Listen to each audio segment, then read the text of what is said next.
अरे कविता जी, मैंने सुना है आपका छोटा बेटा सुमित भी शादी करने के लिए राजी हो गया है। कहिए तो अच्छे रिश्ते भेजो। ईश्वर ने आपकी किस्मत स्वर्ण अक्षरों से लिखी है, जो बहू अच्छी मिली है। मैंने तो यहाँ तक सुना है कि वो आपसे पूछे बिना कोई काम नहीं करती है। क्या ये सच है? राधा जी अपने सहेली कविता जी से कहती है। कविता जी बोली, राधा बहन, अपनी अपनी किस्मत होती है। अगर हम बच्चों को बचपन से ही अच्छे संस्कार और माहौल देते हैं तो आगे चलकर बच्चे माँ बाप की सेवा से बढ़कर उसका सम्मान करते हैं। और एक माँ बाप को इससे ज्यादा क्या चाहिए? हाँ, सुमित शादी के लिए राजी हो गया है, पर वो कहता है आप मेरे साथ रहेंगी तभी मैं शादी करूंगा।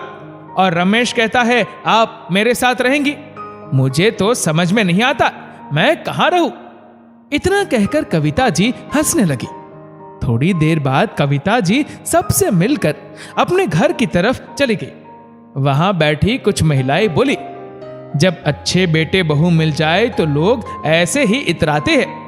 दूसरी महिला बोली, क्या करे, अपनी अपनी किस्मत है। एक हमारे बच्चे हैं जो हमें खुद से दूर करने के बहाने बनाते हैं, और एक इनके बेटे जो इन्हें अपने पास रखने के लिए लड़ते हैं। थोड़ी देर बाद कविता जी घर आई और सबके साथ बैठकर बातें कर रही थी। तभी सुमित का फोन आया। माँ, आप रमेश भैया के पास पिछले 5 साल से रह रही है। क्या आपको मेरी याद नहीं आती? मैं यहाँ अकेला रहता हूँ, फिर भी आपने मेरे बारे में एक बार नहीं सोचा। अब तो मेरे पास आ जाओ। सुमित अपनी माँ कविता जी से कहता है। कविता जी बोली, बेटा, जब तक तुम्हारे पापा थे उनकी देखभाल के लिए मेरे अलावा और कोई नहीं था। उनके जाने के बाद रमेश मुझे अपने साथ ले गया था ताकि मुझे अकेलापन न महसूस हो, और फिर तुम पढ़ाई और नौकरी में लग गए। बेटा, तुम जल्दी से शादी कर लो तो मैं तुम्हारे पास आ जाऊंगी। सुमित हंसकर बोला, माँ, आपको अपने पास लाने के लिए क्या मुझे शादी करनी होगी? अगर ऐसा है तो फिर तैयार हो जाओ। 6 महीने के अंदर आपको मेरे पास आना होगा। सुमित के इतना कहते ही कविता जी हंसने लगी और फिर बाद में रमेश और बड़ी बहू वैशाली को बताई तो वो भी हंसने लगे। रमेश बोला, माँ, आप हमेशा ही मेरे साथ रहेंगी। इस शहर में हमारे सारे रिश्तेदार हैं। आपका मिलना जुलना होता रहता है। और सुमित के काम को आप जानती हैं, वो कभी भी एक शहर में टिक कर नहीं रह सकता, तो आप उसके साथ कहां भटकती रहेगी? तभी रमेश की पत्नी वैशाली बोली, आप ऐसा क्यों कह रहे हैं? हो सकता है देवर जी को भी इच्छा होती होगी कि माँ जी को अपने साथ रखे। जिस तरह से आप माँ जी को प्यार करते हैं, उनका दिल भी माँ के साथ रहने के लिए मचलता होगा। रमेश बोला, अरे तुम उसे नहीं जानती हो। वो माँ को इसलिए ले जाना चाहता है ताकि अपनी पसंद की लड़की माँ को दिखाकर मना लेगा। माँ, मैं कह देता हूँ, आप उसकी चिकनी चुपड़ी बातों में मत आना। पता चला वो किसी मैम को ले आया तो हम सबको नचाएगी। कविता जी बोली, तुम दोनों की बचपन की आदत अभी तक गई नहीं है। जब तक तुम्हारे पापा थे हम तुम दोनों के पास आया जाया करते थे। अब मैं अकेली हूँ तो तुम मुझे बांटने की कोशिश मत करो। तुम दोनों मेरे लिए एक जैसे हो।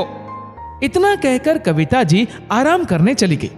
फिर वैशाली रमेश से बोली, जब भी देवर जी माँ जी को अपने पास रखने की बात करते हैं आपको क्या हो जाता है? रमेश बोला, तुम उसे नहीं जानती। वो बचपन से अपने छोटे होने का फायदा उठाता है। अभी भी वो माँ को नहीं बल्कि हमारी पूरी संपत्ति को अपनी तरफ करने के लिए माँ को अपने साथ रखना चाहता है, जो मैं होने नहीं दूंगा। वैशाली बोली, हो सकता है आपकी सोच गलत हो। आप एक बार उनसे बात क्यों नहीं करते हैं? रमेश बोला, इसका कोई फायदा नहीं है। माँ की देखभाल यहाँ अच्छी तरह से हो सकती है। उसके खुद के खाने पीने और रहने का ठिकाना नहीं है। माँ की देखभाल क्या करेगा? इतना कहकर रमेश वहां से चला गया।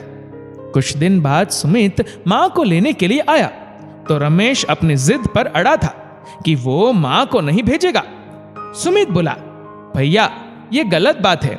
इतने सालों से माँ आपके साथ रह रही है, क्या अब मेरे साथ नहीं रह सकती? रमेश बोला, तुम्हें जो भी चाहिए खुलकर बोलो और वो ले लो, पर माँ यहां से नहीं जाएंगी। तभी कविता जी आई और बोली, आज भी तुम दोनों बच्चों की तरह लड़ते हो। आखिर तुम दोनों में लड़ाई किस बात के लिए हो रही है? दोनों अपनी बातों को बताने लगे। तब वैशाली आई और बोली, मम्मी जी, लड़ाई जायदाद के लिए नहीं, आपके लिए हो रही है। कविता जी बोली, तुम दोनों लड़ो नहीं। बेटा रमेश, मैं सालों से तुम्हारे साथ हूं बेटा, मेरी चिंता मत करो, मैं कुछ दिन सुमित के साथ रह लूंगी। रमेश बोला, नहीं माँ, ये आपकी देखभाल नहीं कर पाएगा। मैं जानता हूं ये आपको क्यों ले जाना चाहता है। सुमित बोला, भैया फिर तो मैं भी कह सकता हूं कि आप अपने फायदे के लिए माँ को रख रहे हैं, पर मैं भाभी को अच्छे से जानता हूं, वो माँ का सम्मान करती है। अब मैं चाहता हूं कि मेरी पत्नी भी माँ की सेवा करे और माँ उसे भी अच्छी बातें सिखाए। तो क्या मैं गलत हूं? वैशाली और कविता जी ने रमेश को समझाया। फिर कविता जी कुछ दिन के लिए सुमित के पास चली गई। वहां सुमित ने अपनी पसंद की लड़की किरण से मां को मिलवाया। कविता जी को लड़की पसंद आई। फिर धूमधाम से दोनों की शादी करवाई। शादी के हफ्ते दिन बाद जब सब लौटने लगे तो रमेश बोला, मां 2 महीने से आप यहां हैं, चलिए अब घर वापस चलते हैं। सुमित बोला, भैया अब फिर से शुरू हो गए। मैं कह रहा हूं ना, मां मेरे साथ यहीं रहेगी। किरण को वैशाली ने ये सारी बातें पहले ही बताई थी, तो किरण भी हंसने लगी।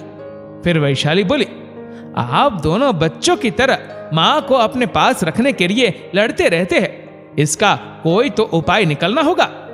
तभी किरण आगे बढ़कर बोली, बड़े भैया आप इजाजत दे तो मैं कुछ बोलूं। रमेश चुप था तो कविता जी बोली, हाँ हाँ बहू बोलो। किरण बोली, मुझे सुमित ने पहले ही सब कुछ बताया था।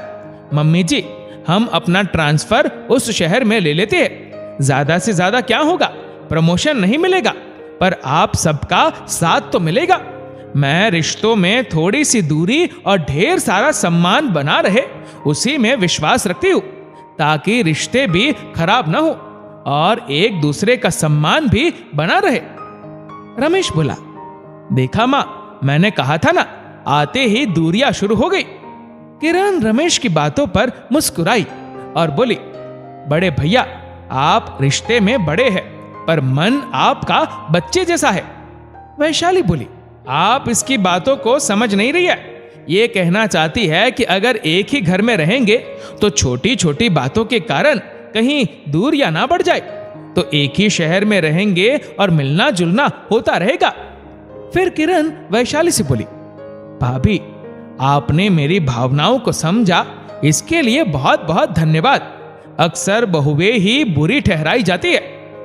कविता जी को किरण का सुझाव पसंद आया और उन्होंने रमेश को वापस भेज दिया, ये कहते हुए कि कुछ दिन मैं सुमित के साथ यहीं रहूंगी और 2 महीने बाद तुम्हारे पास आ जाऊंगी। 2 महीने बाद कविता जी रमेश के पास चली गई और सुमित और किरण अपने हनीमून पर बाहर चले गए। एक दिन रमेश फिर कविता जी को बोला, देखा माँ, आपको कैसे मेरे पास छोड़कर वो अपने हनीमून पर चला गया। इसीलिए मैं कहता था कि वो आपका ध्यान सही तरीके से नहीं रख पाएगा, पर आप दोनों मेरी बात नहीं मानती थी। कविता जी बोली, रमेश पहले की बात अलग थी, सुमित अब जिम्मेदार हो गया है, अब तो उसकी शादी भी हो गई है।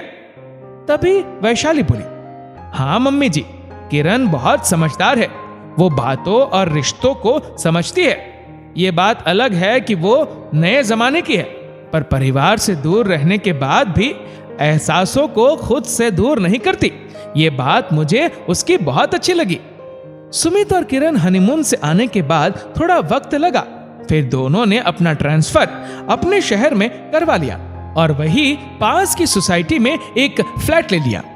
अब कविता जी कभी एक बेटे के पास तो कभी दूसरे बेटे के पास मिलजुल कर रहने लगी। एक साथ रहते रहते दोनों भाइयों के मन की शंका भी दूर हो गई। अब इससे ज्यादा एक मां को और क्या चाहिए। दोस्तों, संपत्ति के लिए तो हर कोई लड़ता है। बच्चे तो वो है जो अपने माँ बाप को अपने पास उन्हें प्यार और सम्मान देने के लिए लड़े। मानते हैं कि ये बहुत कम देखने को मिलता है। अगर हर घर में ऐसे बेटे होने लगे तो कभी किसी का बुढ़ापा दुख में ना कटे। इस वीडियो को लेकर आपकी क्या राय है, नीचे कमेंट करके जरूर बताएगा। और अगर आपको वीडियो अच्छा लगा हो तो इस वीडियो को लाइक करेगा, शेयर करेगा ज्यादा से ज्यादा लोगों तक। और ऐसे ही और भी इंस्पिरेशनल वीडियोस के लिए फॉलो करें हमारे पेज को।